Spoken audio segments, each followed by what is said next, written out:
ओम जय श्री हरि विष्णु। आप सभी भक्तों का आज की कथा में हार्दिक स्वागत है। भगवान श्री हरि विष्णु और माँ लक्ष्मी की कृपा सदैव आप और आपके समस्त परिवार पर बनी रहे। और अब भगवान श्री हरि विष्णु का ध्यान करके आज की पावन कथा का प्रारंभ करते हैं। भीष्म जी ने पूछा, हे ब्रह्मन, सुना जाता है कि पूर्व काल में बहुत से राजा इस पृथ्वी का उपभोग कर चुके हैं। पृथ्वी के संबंध से ही राजाओं को पार्थिव या फिर पृथ्वीपति कहते हैं, परंतु इस भूमि की जो पृथ्वी संज्ञा है वह किसके संबंध से हुई है और भूमि को यह पारिभाषिक संज्ञा किस लिए दी गई अथवा उसका गौ नाम भी क्यों पड़ा, यह मुझे बताइए। तब पुलस्त्य जी ने कहा कि हे भीष्म जी, स्वयंभू मनु के वंश में एक अंग नाम के प्रजापति थे। उन्होंने मृत्यु की कन्या सुनीता के साथ विवाह किया था। सुनीता का मुख बड़ा कुरूप था। उससे वेन नामक पुत्र हुआ जो कि सदा अधर्म में ही लगा रहता था। वह लोगों की बुराई करता और पराई स्त्रियों को हड़प लेता था।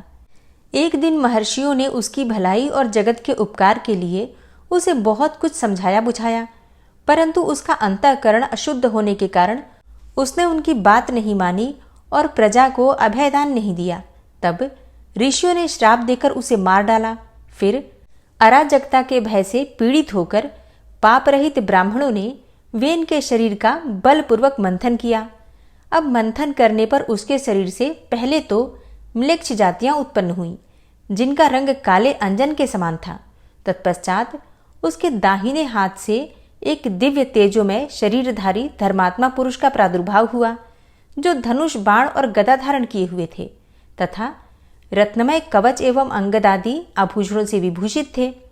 वे पृथु नाम से प्रसिद्ध हुए। उनके रूप में साक्षात भगवान श्रीहरि विष्णु अवतीर्ण हुए थे। ब्राह्मणों ने उन्हें राज्य पर अभिषिक्त किया।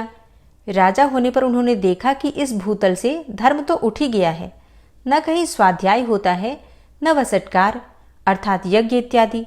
तब वे क्रोध करके अपने बाणों से पृथ्वी को विदीर्ण कर डालने के लिए उद्यत हो गए। अब यह देखकर पृथ्वी गौ का रूप धारण करके भाग खड़ी हुई। उसे भागते देखकर पृथु ने भी उसका पीछा किया। तब वह एक स्थान पर खड़ी होकर बोली, हे राजन, मेरे लिए क्या आज्ञा होती है। पृथु ने कहा, हे सुव्रते, इस संपूर्ण चराचर जगत के लिए जो अभीष्ट वस्तु है उसे शीघ्र प्रस्तुत करो। पृथ्वी ने बहुत अच्छा कहकर स्वीकृति दे दी। तब राजा ने स्वयंभू मनु को बछड़ा बनाकर अपने हाथ में पृथ्वी का दूध दूहा और वही दूध अन्न हुआ, जिससे कि सारी प्रजा जीवन धारण करती है। तत्पश्चात ऋषियों ने भी भूमि रूपिणी गौ का दोहन किया। उस समय चंद्रमा ही बछड़ा बने थे और दूहने वाले थे वनस्पति। दुग्ध का पात्र था वेद और तपस्या ही दूध थी। फिर देवताओं ने भी वसुधा को दूहा और उस समय मित्र देवता दोग्धा हुए, इंद्र बछड़ा बने तथा ओज और बल ही दूध के रूप में प्रकट हुआ। देवताओं का दोहन पात्र सुवर्ण का था और पितरों का चांदी का। पितरों की ओर से अंतक ने दूहने का काम किया। यमराज बछड़ा बने और स्वधा ही दूध के रूप में प्रकट हुई। नाग ने तुम्बी को पात्र बनाया और तक्षक को बछड़ा। धृतराष्ट्र नामक नाग ने दोग्धा बनकर विष रूपी दुग्ध का दोहन किया। असुरों ने लोहे के बर्तन में इस पृथ्वी से माया रूप दूध दूहा। उस समय प्रहलाद कुमार विरोचन बछड़ा बने थे और त्रिमूर्धा ने दूहने का काम किया था। यक्ष अंतर्ध्यान होने की विद्या प्राप्त करना चाहते थे, इसलिए उन्होंने कुबेर को बछड़ा बनाकर कच्चे बर्तन में उस अंतर्ध्यान विद्या को ही वसुधा से दुग्ध के रूप में दूहा। गंधर्वों और अप्सराओं ने चित्ररथ को बछड़ा बनाकर कमल के पत्ते में पृथ्वी से सुगंधों का दोहन किया। उनकी ओर से अथर्ववेद के पारगामी विद्वान सुरुचि ने दूध दूहने का काम किया था। इस प्रकार दूसरे लोगों ने भी अपनी अपनी रुचि के अनुसार पृथ्वी से आयु, धन और सुख का दोहन किया। राजा पृथ्वी के शासनकाल में कोई भी मनुष्य न दरिद्र था, न रोगी, न निर्धन था, न पापी तथा न कोई उपद्रव था और न ही कोई पीड़ा। सब सदा प्रसन्न रहते थे और किसी को दुख या फिर शोक नहीं था। महाबली पृथु ने लोगों के हित की इच्छा से अपने धनुष की नोक से बड़े बड़े पर्वतों को उखाड़ कर हटा दिया और पृथ्वी को समतल बना दिया। पृथु के राज्य में गांव बसाने या किले बनवाने की आवश्यकता नहीं थी। किसी को शस्त्र धारण करने का भी कोई प्रयोजन नहीं था। मनुष्यों को विनाश एवं वैषम्य का दुख नहीं देखना पड़ता था। अर्थशास्त्र में किसी का आदर नहीं था, सब लोग धर्म में ही संलग्न रहते थे। इस प्रकार मैंने तुमसे पृथ्वी के दोहन के पात्रों का वर्णन किया तथा जैसा जैसा दूध दुहा गया था वह भी बता दिया। राजा पृथु बड़े विज्ञ थे, जिनकी जैसी संध थी उसी के अनुसार उन्होंने सबको दूध प्रदान किया। यह प्रसंग यज्ञ और श्राद्ध सभी अवसरों पर सुनाने के योग्य है, इसे मैंने तुम्हें सुना दिया। यह भूमि धर्मात्मा पृथु की कन्या मानी गई और इसी से विद्वान पुरुष पृथ्वी कहकर इसकी स्तुति करते हैं। भीष्म जी ने कहा, हे ब्राह्मण, आप तो तत्व के ज्ञाता हैं। अब क्रमशः सूर्यवंश और चंद्रवंश का पूरा पूरा एक स्वार्थ वर्णन कीजिए। पुलस्त्य जी ने कहा, हे राजन, पूर्व काल में कश्यप जी से अदिति के गर्भ से विवस्वान नामक पुत्र हुए। विवस्वान की 3 स्त्रियां थीं, संज्ञा, राज्ञी और प्रभा। राज्ञी ने रैवत नामक पुत्र उत्पन्न किया। प्रभा से प्रभात की उत्पत्ति हुई। संज्ञा, जो कि विश्वकर्मा की पुत्री थी, उसने वैवस्वत मनु को जन्म दिया और कुछ काल के पश्चात संज्ञा के गर्भ से यम और यमुना नामक 2 जुड़वी संतानें पैदा हुईं। तदनंतर वह विवस्वान अर्थात सूर्य के तेजोमय स्वरूप को न सह सकी, अतः उसने अपने शरीर से अपने ही समान रूप वाली एक नारी को प्रकट किया। उसका नाम छाया हुआ। छाया सामने खड़ी होकर बोली, हे देवी, मेरे लिए क्या आज्ञा है? संज्ञा ने कहा, छाया, तुम मेरे स्वामी की सेवा करो, साथ ही मेरे बच्चों का भी माता की भांति स्नेहपूर्वक पालन करना। तथास्तु कहकर छाया भगवान सूर्य के पास गई। अब वह उनसे अपनी कामना पूर्ण करना चाहती थी। सूर्य ने भी यह समझकर कि यह उत्तम व्रत का पालन करने वाली संज्ञा ही है, बड़े आदर के साथ उसकी कामना की। छाया ने सूर्य से सावर्ण मनु को जन्म दिया। उनका वर्ण भी वैवस्वत मनु के समान होने के कारण उनका नाम सावर्ण मनु पड़ गया। तत्पश्चात भगवान भास्कर ने छाया के गर्भ से क्रमशः शनैश्चर नामक पुत्र तथा तपति और विष्टि नाम की कन्याओं को जन्म दिया। एक समय महायशस्वी यमराज वैराग्य के कारण पुष्कर तीर्थ में गए और वहां फल, फैन एवं वायु का आहार करते हुए कठोर तपस्या करने लगे। उन्होंने 100 वर्षों तक तपस्या के द्वारा ब्रह्मा जी की आराधना की। फिर उनके तप के प्रभाव से देवेश्वर ब्रह्मा जी संतुष्ट हो गए और तब यमराज ने उनसे लोकपाल का पद, अक्षय पितृलोक का राज्य तथा धर्माधर्ममय जगत की देख रेख का अधिकार मांगा। इस प्रकार उन्हें ब्रह्मा जी से लोकपाल की पदवी प्राप्त हुई। साथ ही उन्हें पितृलोक का राज्य और धर्माधर्म के निर्णय का अधिकार भी मिल गया। छाया के पुत्र शनैश्चर भी अपने तप के प्रभाव से ग्रहों की समानता को प्राप्त हुए। यमुना और तप्ती ये दोनों सूर्य कन्याएं नदी हो गईं। विष्टि का स्वरूप बड़ा भयंकर था, वह काल रूप से स्थित हुई और वैवस्वत मनु के 10 महाबली पुत्र हुए। उन सब में इल ज्येष्ठ थे। शेष पुत्रों के नाम इस प्रकार हैं, इक्ष्वाकु, कुशनाभ, अरिष्ट, धृष्ट, नरिष्यंत, करुष, महाबली शर्याति, पृषद तथा नाभाग। ये सभी दिव्य मनुष्य थे। राजा मनु अपने ज्येष्ठ और धर्मात्मा पुत्र इल को राज्य पर अभिषिक्त करके स्वयं पुष्कर के तपोवन में तपस्या करने के लिए चले गए। तदनंतर उनकी तपस्या को सफल करने के लिए वरदाता ब्रह्मा जी आए और बोले, हे मनो, तुम्हारा कल्याण हो, तुम अपनी इच्छा के अनुसार वर मांगो। मनु ने कहा, हे स्वामिन, आपकी कृपा से पृथ्वी के संपूर्ण राजा धर्मपारायण, ऐश्वर्यशाली तथा मेरे अधीन हो। तथास्तु कहकर देवेश्वर ब्रह्मा जी वहीं अंतर्ध्यान हो गए। तदनंतर मनु अपनी राजधानी में आकर पूर्ववत रहने लगे। इसके बाद राजा इल अर्थ सिद्धि के लिए इस भूमंडल पर विचरने लगे। वे संपूर्ण द्वीपों में घूम घूमकर वहां के राजाओं को अपने वश में करते थे। एक दिन प्रतापी इल रथ में बैठकर भगवान शंकर के महान उपवन में गए, जो कल्प वृक्ष की लताओं से व्याप्त था एवं शरवण के नाम से प्रसिद्ध था। उसमें देवाधिदेव चंद्रार्ध शेखर भगवान शिव पार्वती जी के साथ क्रीड़ा करते हैं। पूर्व काल में महादेव जी ने उमा के साथ शरवण के भीतर प्रतिज्ञा पूर्वक यह बात कही थी कि पुरुष नामधारी जो कोई भी जीव हमारे वन में आ जाएगा, वह इस 10 योजन के घेरे में पैर रखते ही स्त्री रूप हो जाएगा। अब राजा इल इस प्रतिज्ञा को नहीं जानते थे, इसलिए शरवण में चले गए। वहां पहुंचते ही वे सहसा ही स्त्री हो गए। तथा उनका घोड़ा भी उसी समय घोड़ी बन गया। राजा के जो पुरुषोचित अंग थे वे सभी स्त्री के आकार में परिणत हो गए। अब तो राजा को बड़ा आश्चर्य हुआ। अब वे इला नाम की स्त्री थे। इला उस वन में घूमती हुई सोचने लगी कि मेरे माता पिता और भ्राता कौन हैं। वह इसी उधेड़ बुन में पड़ी थी। इतने में ही चंद्रमा के पुत्र बुध ने उसे देखा। इला की दृष्टि भी बुध के ऊपर पड़ी। सुंदरी इला का मन बुध के रूप पर मोहित हो गया। उधर बुध भी उसे देखकर काम पीड़ित हो गए और उसकी प्राप्ति के लिए यत्न करने लगे। उस समय बुध ब्रह्मचारी के वेश में थे। वे वन के बाहर पेड़ों के झुरमुट में छिपकर इला को बुलाने लगे। हे सुंदरी, यह सांझ का समय विहार की बेला है जो बीती जा रही है। आओ, मेरे घर को लीप पोत कर फूलों से सजा दो। इला बोली, हे तपोधन, मैं यह सब कुछ भूल गई हूं। बताओ, मैं कौन हूं? तुम कौन हो? मेरे स्वामी कौन है तथा मेरे कुल का परिचय क्या है? बुध ने कहा, सुंदरी, तुम इला हो और मैं तुम्हें चाहने वाला बुध हूं। मैं विद्वान हूं और तेजस्वी कुल में मेरा जन्म हुआ है। मेरे पिता ब्राह्मणों के राजा चंद्रमा हैं। बुध की यह बात सुनकर इला ने उनके घर में प्रवेश किया। वह सब प्रकार के भोगों से संपन्न था और अपने वैभव से इंद्रभवन को मात कर रहा था। वहां रहकर इला बहुत समय तक बुध के साथ वन में ही रमण करती रही। उधर इल के भाई इक्ष्वाकु आदि मनु कुमार अपने राजा की खोज करते हुए उस श्रवण के निकट आ पहुंचे। उन्होंने नाना प्रकार के स्तोत्रों से पार्वती और महादेव जी का स्तवन किया।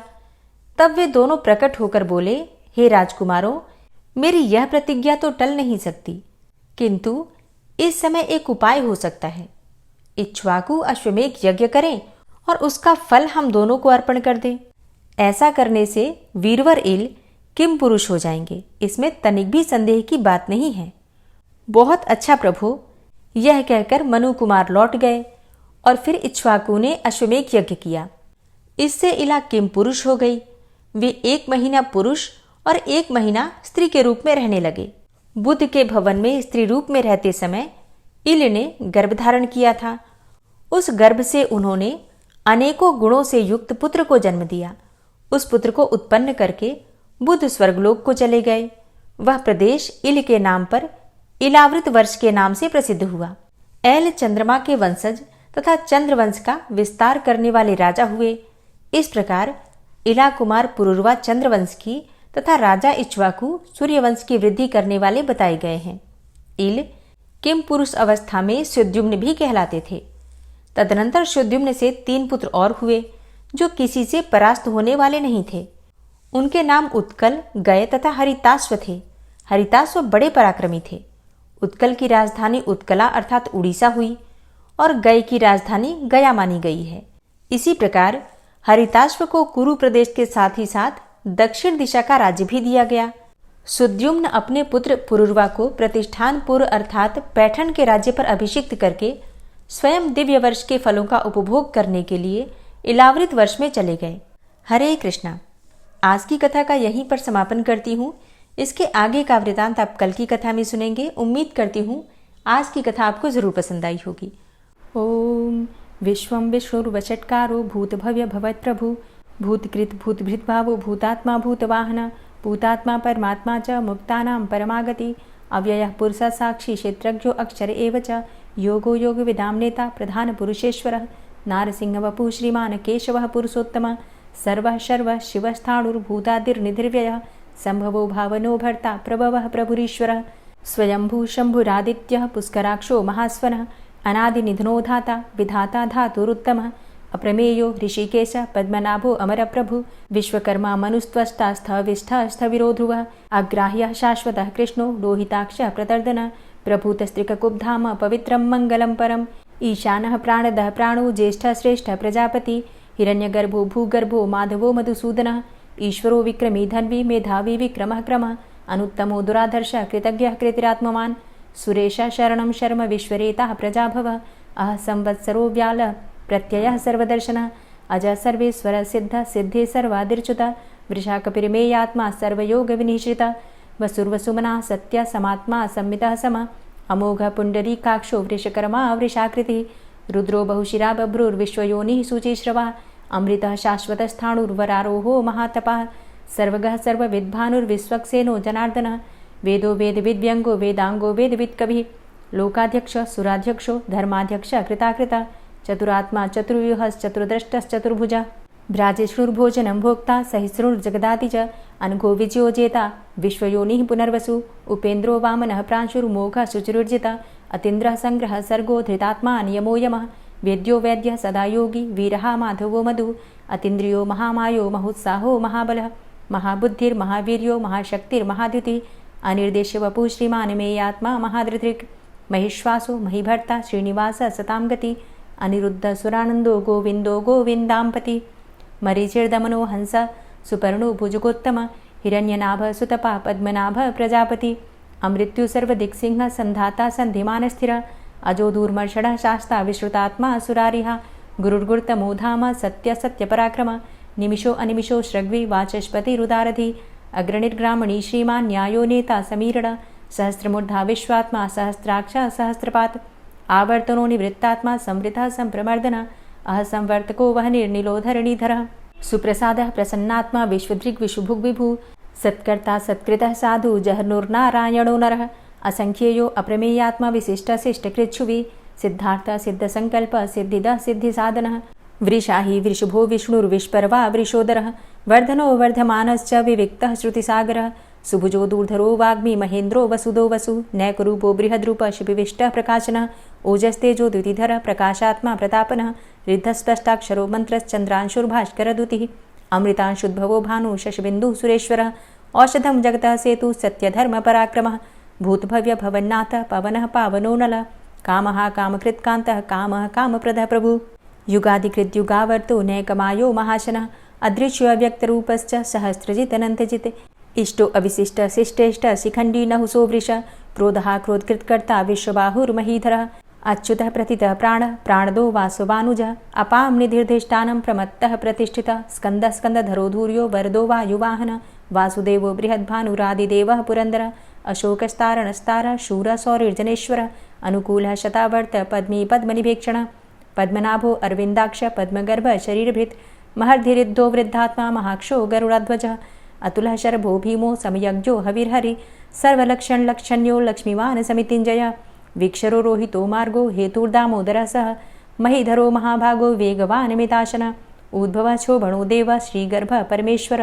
करणं कारणं कर्ता विकर्ता गहनो गुह व्यवसायो व्यवस्थान संस्थान स्थानदो ध्रुव परर्थी परमस्पस्तुष्ट पुष्ट सुभेक्षण रामो विरामो विरजो मार्गो नेयो नयोनयः वीर शक्तिमतां श्रेष्ठो धर्मो धर्मविदुत्तमः वैकुण्ठः पुरुषः प्राणः प्राणदः प्रणवः पृथु हिरण्यगर्भः शत्रुघ्नो व्याप्तो वायुरुधोक्षजः ऋतुः सुदर्शनः कालः परमेष्ठी परिग्रहः उग्रः संवत्सरो दक्षो विश्रामो विश्वदक्षिणः विस्तारः स्थावरस्थाणु प्रमाणं बीजमव्ययम् अर्थो अनर्थो महाकोशो महाभोगो महाधनः अनिर्विण्णः स्थविष्टोऽभू धर्मयुपो महामख नक्षत्रनेमिर्नक्षत्री क्षमा क्षामः समीहनः यज्ञ इज्यो महेज्यश्च क्रतुः सत्रं सतां गतिः सर्वदर्शी विमुक्तात्मा सर्वज्ञो ज्ञानमुत्तमं सुव्रतः सुमुखः सुष्मा सुघोषः सुखदः सुहृतः मनोहरो जित्क्रोधो वीरबाहुर्विदारणः स्वापनः स्ववसो व्यापी नैकात्मा नैककर्मकृत् वत्सरो वत्सलो वत्सी रत्नगर्भो धनेश्वरः धर्मगुप्त धर्मकृद्धर्मी सदसक्षरमक्षरम् अविज्ञाता सहस्रांशुर्विधाता कृतलक्षणः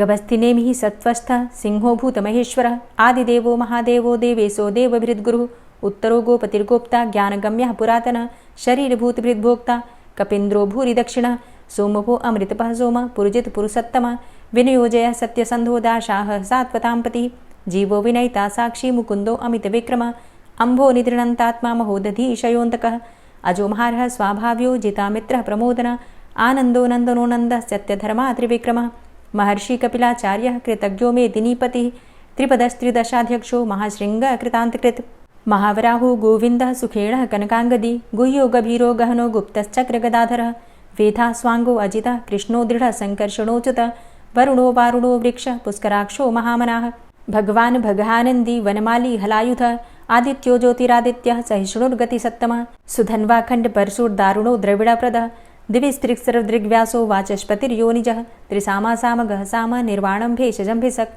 सन्न्यासकृच्छमः शान्तो निष्ठा शान्तिः परायणं शुभाङ्गः शान्तिदः स्रष्टा कुमुदः कुवलेशयः गोहितो गोपतिर्गोप्ता वृषभाक्षो वृषाप्रिया अनिवर्ति निवृतात्मा संक्षेप्ता चेमकृच्छिव श्रीवत्सवक्षा श्रीवास श्रीपति श्रीमतांबर श्रीद श्रीश श्रीनिवास श्रीनिधि श्रीविभावन श्रीधर श्रीकर श्रेय श्रीमान लोकत्रयाश्रय स्वक्ष स्वंग शतानंदो नंदिर्ज्योतिर्गणेश्वर विजितात्मा विधेयात्मा सत्कीर्तिश्छिन्न संशय उदीर्ण सर्वतक्षसुर निशा शाश्वत स्थिर भूषयो भूषणो भूतिर्विशोकः शोकनाशन अर्चिष्मान अर्चित कुंभो विशुद्धात्मा विशोधन अनिरुद्धो अप्रतिरथ प्रद्युम्नो अमित विक्रम कालिनेमि निहावीर शौरी सूर्जनेश्वर त्रिलोकात्मा त्रिलोकेशः केशवः केशिहारी कामदेवः कामपालः कामीकान्तः कृतागमः अनिर्देशव पुर्विष्णोर्वीरो अनंतो धनंजयः ब्रह्मण्यो ब्रह्मकृत् ब्रह्मा ब्रह्म ब्रह्म विवर्धन ब्रह्मविद् ब्राह्मणे ब्रह्मी ब्रह्मज्ञो ब्राह्मण प्रिय महाक्रमो महाकर्मा महातेजा महोरगः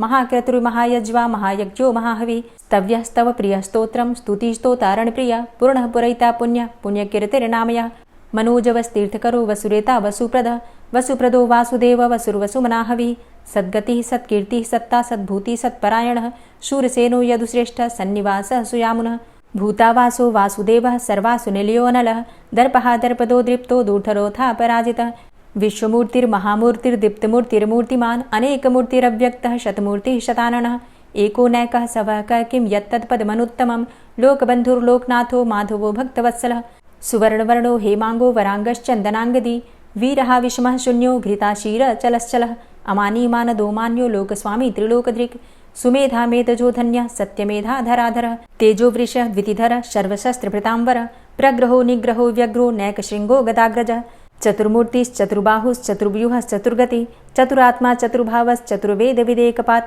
समावर्तो अनिवृतात्मा दुर्जयो दुरतिक्रम दुर्लभो दुर्गमो दुर्गो दुरावासो दुरारिहा शुभांगो लोक सारंग सुतंतुस्तंतुवर्धन इंद्रकर्मा महाकर्मा कृतकर्मा कृतागम उद्भव सुंदर सुंदो रत्ननाभ सुलोचन अर्को वाजसन श्रृंगी जयंत सर्वविजयी सुवर्णबिंदु रक्षोभ्य सर्वभागीश्वरेश्वर महाह्रदो महागर्तो महाभूतो महानिधि कुमुदः कुंदरः कुंदः पर्जन्यः पावनो नीलः अमृताशो अमृतवपुः सर्वज्ञः सर्वतोमुख सुलभः सुव्रतः सिद्धः शत्रुजित् शत्रुतापनः न्यग्रोधो दुम्बरो अस्वस्थश्चाणुरान्ध्रनिषूदनः सहस्रार्चिः सप्तजिह्वः सप्तैधा सप्तवाहनः अमूर्तिरणघो अचिन्त्यो भयकृद्भयनाशनः अणुर्बृहत् कृशस्थूलो गुणभृन्निर्गुणो महान् अधृतः स्वधृतः स्वास्य प्राग्वंशो वंशवर्धनः भारभृतिकथितो योगी योगी स सर्वकामद आश्रमश्रमण क्षाम सुपर्णो वायुवाहन धनुर्धरोर्धनुर्वेदो दण्डोदमयितादम अपराजितः सर्वसहो नियन्ता नियमो यमः सत्त्ववान् सात्विकः सत्य सत्यधर्मपरायण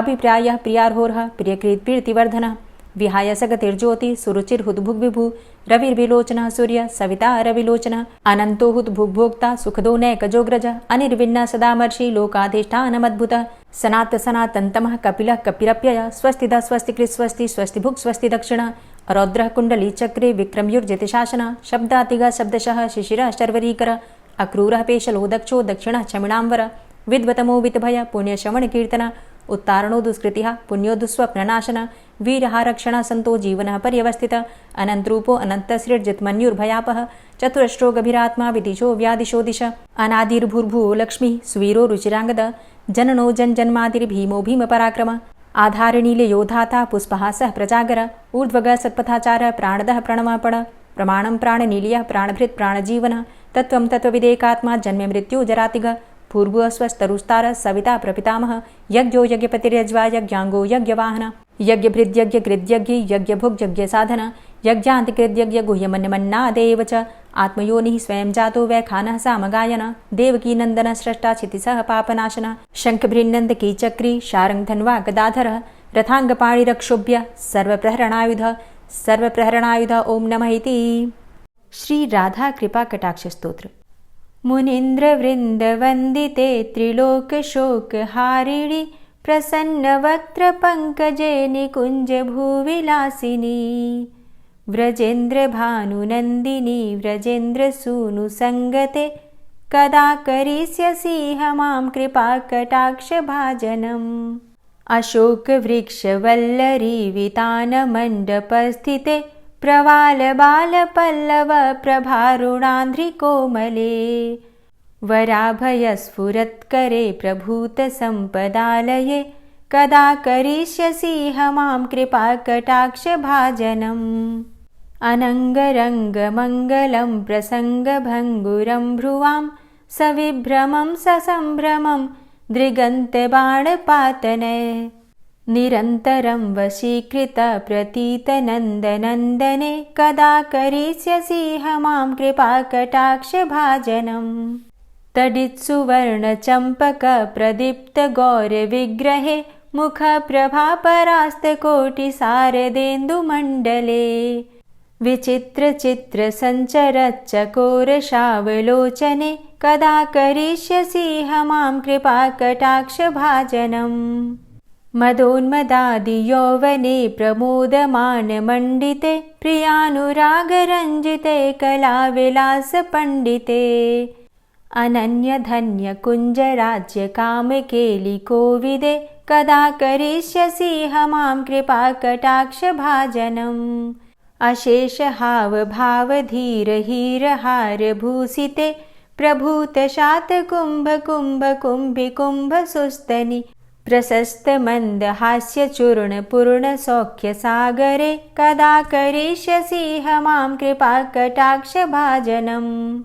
मृणालवालवल्लरीतरङ्गरङ्गदौर्लते लताग्रलास्यलोलनीललोचनावलोकने ललल्लुलन्मिलन्मनोज्ञमुग्धमोहिनाश्रिते कदा करिष्यसि मां कृपाकटाक्षभाजनम् सुवर्णमल्लिकाञ्चितत्रिरेखकम्बुकण्ठगे त्रिसूत्रमङ्गलीगुणत्रिरत्नदीप्तिदीधिते सलोलनीलकुन्तलप्रसूनगुच्छगुम्फिते कदा करिष्यसि मां कृपाकटाक्षभाजनम् नितम्बबिम्बलम्बमानपुष्पमेखलागुणे प्रशस्तरत्नकिङ्किणीकलापमध्यमञ्जुले करीन्द्रशुण्डदण्डिकावरोहशोभगोरुके कदा करिष्यसि मां कृपाकटाक्षभाजनम् अनेकमन्त्रनादमञ्जुनूपुरारवस्खलत् समाजराजहंसवंश निक्वडातिगौरवे विलोलहेमवल्लरी विडम्बिचारुचङ्क्रमे कदा करिष्यसि मां कृपाकटाक्षभाजनम् अनन्तकोटिविष्णुलोकनम्रपद्मजार्चिते हिमाद्रिजापुलोमजा विरिञ्चिजावरप्रदे अपारसिद्धिरिद्धिदिग्धसत्पदाङ्गुलीनखे कदा करिष्यसि मां कृपाकटाक्षभाजनम् मखेश्वरी क्रियेश्वरी स्वधेश्वरी सुरेश्वरी त्रिवेदभारतीश्वरी प्रमाणशासनेश्वरी रमेश्वरी क्षमेश्वरी प्रमोदकाननेश्वरी व्रजेश्वरी व्रजाधिपे श्रीराधिके नमोऽस्तुते इतीममद्भुतं स्तवं निशम्य भानुनन्दिनी करोतु सन्ततं जनं कृपाकटाक्षभाजनम् भवेत्तदैव सञ्चितत्रिरूपकर्मनाशनं लभेत्तदा ब्रजेन्द्रसूनुमण्डलप्रवेशनम् जय जय श्री राधे, जय जय श्री राधे। उम्मीद करती हूँ आज की वीडियो आपको ज़रूर पसंद आई होगी। तो अगर वीडियो पसंद आती है तो उसे लाइक भी ज़रूर किया कीजिए और अगर संभव हो तो वीडियो को शेयर भी किया कीजिए। और चैनल पर पहली बार आए हैं, अगर अभी तक आपने चैनल को सब्सक्राइब नहीं किया है तो आज की वीडियो अगर आपको अच्छी लगे तो चैनल को सब्सक्राइब करके बेल आइकन को ज़रूर प्रेस कर लीजिए। इससे ये होगा कि इस चैनल पर जो नई वीडियो अपलोड होंगी उनकी नोटिफिकेशन आपको सही समय पर प्राप्त होगी। मिलती हूँ मैं आपसे अगली वीडियो में, तब तक के लिए जय श्री राधे।